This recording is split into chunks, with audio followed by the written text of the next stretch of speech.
Hey, everybody, it's your hospitality friend Glenn here. Thank you so much for tuning in. Today, we're going to be focused on a potentially devastating impact of the Department of Labor because they were looking to change some overtime rules. And I'm glad to say that for all of you out there, that there will be no immediate cost increase for small businesses out there. But I'm a little confused about how all of this works. You're probably a little bit confused about how all this works, but one guy that is never confused, I got Chirag Shah with me, EVP Federal Political Affairs and Councils at the American Hotel and Lodging Association, which is here to worry about these things so you guys out there and I don't have to.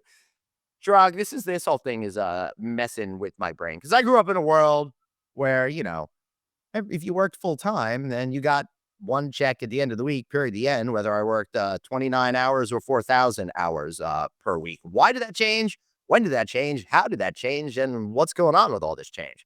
And welcome. Thanks so much, Glenn. It's always great to be on with you. I tell you, always raises the energy for my entire week anytime I get to speak. I'm very grateful to you and to share a little information.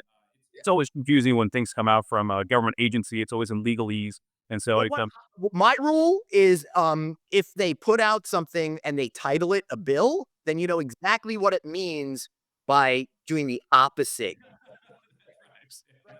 so it's more So go on, explain what's going on here. Yeah, so the Department of Labor proposed a rule. So this is a regulatory agency. They came out with a rule that they were going to increase the overtime threshold for exempt employees.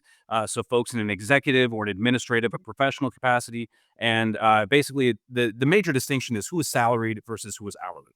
And they came out with this rule, and they allowed for comments from interested parties, and so AHLA and a lot of our coalition partners and a lot of hoteliers from across the country chimed in on this as well. They decided they were going to increase the threshold. Ultimately, when they passed the final rule, increased the threshold from about 35,500 a year to a two-step process. First, to increase it to about 43,000 and some change by July 1 of 24, and then by January 1 of 2025, increase it to just shy of $59,000. Has And this rule always existed? the overtime rule itself has existed, but the major distinction, Long because yeah, few decades. Yeah. when I was making 18 grand back in 1994, nobody was telling me this, and I was working like six. It's been around for a few decades, and actually, I think I want to say wants to go back to the 70s, but we'll source through that. The biggest issue, though, is that the last change came just 3 years ago, and you may recall the actual debate that took place very similarly a few years back in 2016 when the Obama administration tried to pass a similar increase to the overtime threshold. There was 23,000 to almost 50,000 in the span of 3 months. That was struck down by a federal court when the Trump administration took over. They increased it from 23,000 to a little over 35,000, like 35, or excuse me, 35,500, and that's where we set Right. just before the Biden administration took over and tried to increase it yet again. And I think that's one of the challenges that hoteliers have is they want some certainty. What is the rule? How do I follow it? And then we'll move on. And that's the challenge that we run into right now. And that's what you guys are out there for, to make sure that everything is crystal clear, unlike my complete understanding of this situation. So they were set to increase the threshold again to $58,656 on January 1st. That's a $25,000 increase almost.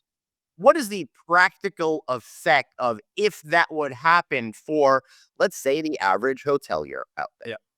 There's a couple of sides of this equation that we've looked at in talking to our members and understanding what the impact will be on the industry. You have the owner side and operator side effect, and then you also have the employee side effect. The biggest challenge that we have is that it is a one size fits all approach to labor market and labor issues that come out of Washington D.C. And there's obviously a dramatic difference between the labor market in Manhattan, Kansas versus Manhattan, New York. And Right. that one size fits all didn't take into account regional considerations. It also was set to increase every 3 years. That wouldn't take into account market forces either. Right. And that's very difficult for hoteliers. So, for example, I love that you're talking about, like, Manhattan, Kansas versus Manhattan, New York City. Like, I mean, yeah, but if you're looking like San Francisco, they've been struggling really hard, right?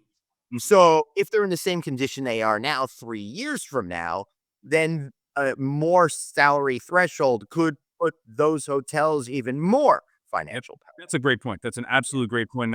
We're hearing that from members from coast to coast. So absolutely true. And that's on the owner operator side. On the employee side, there is a challenge as well because what this might end up doing is changing the entire structure of the workforce itself and forcing employers to have to reclassify employees from being salaried to being hourly. And that challenge will certainly affect morale. It will also Right. affect stability in terms of schedules and work duties and things like that as well.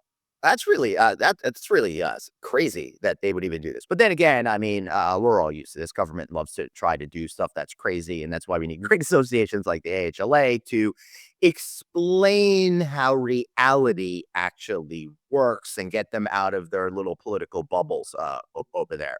All right, so why was the $43,000, $888 okay with you guys? Why didn't you oppose that?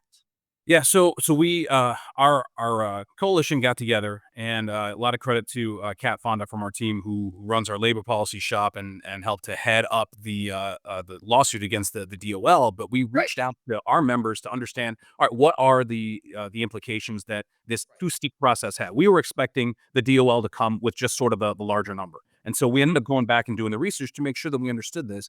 And it looked like the market was already in a place that the first step of that 43,000 and change wasn't going to have a dramatic impact, but the increase to almost 60,000 would, especially. So okay, so when you say we were already in that place, that means the average person that would fall into this bucket was already making about that amount of money.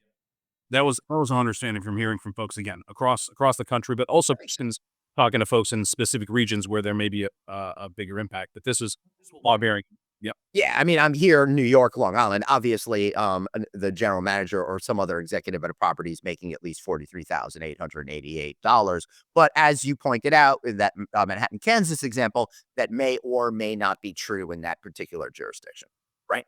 So that makes sense. And then if you try to jump it up by 20,000, then that really kind of wrecks the entire financial model potentially of a hotel. Upward pressure across the entire pay scale. I'll just say it. It's not just this one thing. You hoteliers out there are already trying to take care of your hourly employees. You're paying them more than you ever have before, but also costs of goods and services and stuff continue to cost more money. So, Chirag, I mean, it's crazy because I'm really feeling like we are more than every penny counts stage in hospitality than we've ever been at before. Yeah, I think that's absolutely true. And while revenue has gone up, to your exact point, costs continue to go up from every single part of the P&L, right? And so Right. we're concerned, certainly looking at that, but also what is it going to mean for small businesses in particular? I'll give you a great example. A member of our board, Jagrati Panwala, phenomenal. I know she's Yep. been a good friend of yours for a long. Owner of a wheelchair. Yeah. And absolutely. And she testified before the U.S. House of Representatives on this particular issue, and we want to understand these issues. We work with her on her testimony and understanding what this means at a property level, from a business level, and she explained to members of Congress how this is going to affect hoteliers from across the country, and they really listened to what she had to say, and that's why when we pulled together the coalition to have this conversation, a lot of these points were mirrored those exact arguments. Yeah, the fascinating. Is there anything else that we need to know about this, particular topic? Yes, I'd say the last part is sort of where we go from here. And so the Biden administration has announced that they have an intent to appeal the decision, Mhm. but now the question becomes, it's unlikely there's going to be an appeal sort of in the next month and a half, even actually just a month from Well, now.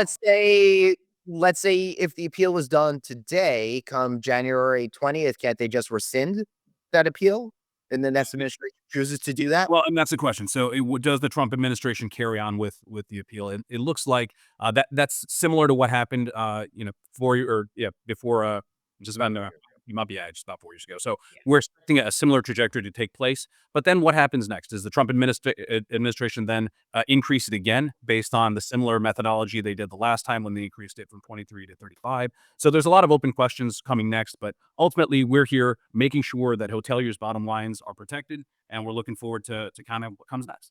Yeah, well, you helped with you the segue here. How could me and all of the folks out there that are great hoteliers get more involved and make sure they have a clear understanding of these issues that crop up and how to take the side of the hotel industry? Yeah. AHLA's website and go to Hotels Act. You'll have the opportunity to plug into a lot of these issues, learn what's going on. We're going to be updating a lot of our information, putting out our policy guide for 2025, coming out here very shortly. Now that we have a little bit better understanding of what the playing field is going to look like, and we're going to have hotels on the hill. Glenn, and you and I know we've talked about this. We're aiming for spring. Hopefully, should have that date hammered out. But bringing a few hundred hoteliers to DC to make sure that our voices are heard is the best way of ensuring good public policy for the hotel industry. And I was gonna hit you up after we stopped recording to make sure I was involved, but I'm doing it now. For all right. Well, thanks, man. I really appreciate you being here today. That was hey, thanks, man.